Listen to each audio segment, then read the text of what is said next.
इन्होंने डाइट की वजह से अपनी सेहत खराब कर ली है। ये हमारे साहबजादे की प्लेट देखो, ये क्या खाया इन्होंने, क्या निकाला है। अरे वाकई सिकंदर, बेटा तुम तो कुछ ले लो, ये लो शाबाश, चलो। नहीं नहीं मामा, मैं ठीक हूँ, थैंक यू। लेकिन आपने तो कुछ खाया ही नहीं। हाँ तुम सही कह रही हो, वो एक्चुअली ऑफिस की मीटिंग के साथ एक हाई टी भी थी, तो वहाँ पे कुछ स्नैक्स खा लिए। अब मैं बिल्कुल फुल हो गया हूँ, खाने का कोई भी मूड नहीं है। अंकल, मुझे आपसे एक बात करनी है। बोलो बेटा। बल्कि बात नहीं, एक मिसअंडरस्टैंडिंग दूर करनी है।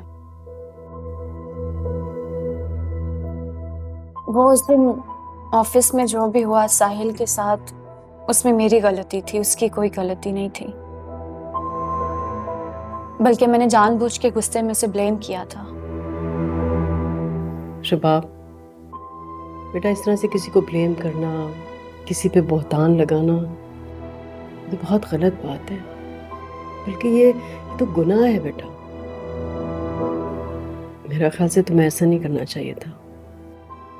तुम्हें थोड़ा सोचना चाहिए था, वहाँ कितने लोग थे ऑफिस में, और सबके सामने इस तरह से किसी को कुछ कह देना।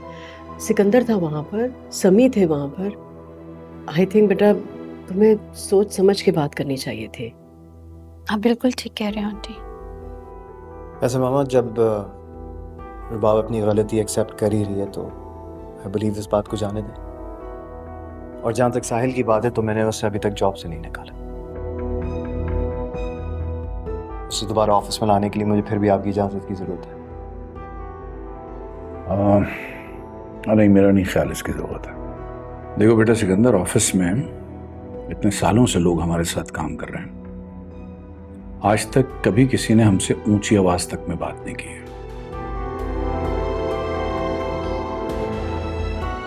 हमारी बहू की वजह से ये सब कुछ वहां होने का मतलब ये है कि हम किस किस को जस्टिफाई करेंगे। तो ऑफिस में तो आना नहीं बनता उसका। जी बाबा, आप बिल्कुल ठीक कह रहे हैं, आई कम्प्लीटली अंडरस्टैंड। लेकिन साहिल एक बहुत अच्छा और काबिल इंसान है, ज़रूरतमंद भी है। वो उसके साथ ज्यादती तो नहीं कर सकते ना।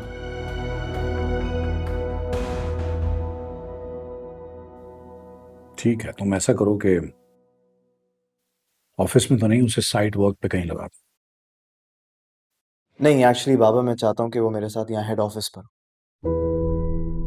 तुम अपने दूसरे ऑफिस में भी उसे ले जा सकते हो ना। मैंने कह दिया तो कह दिया,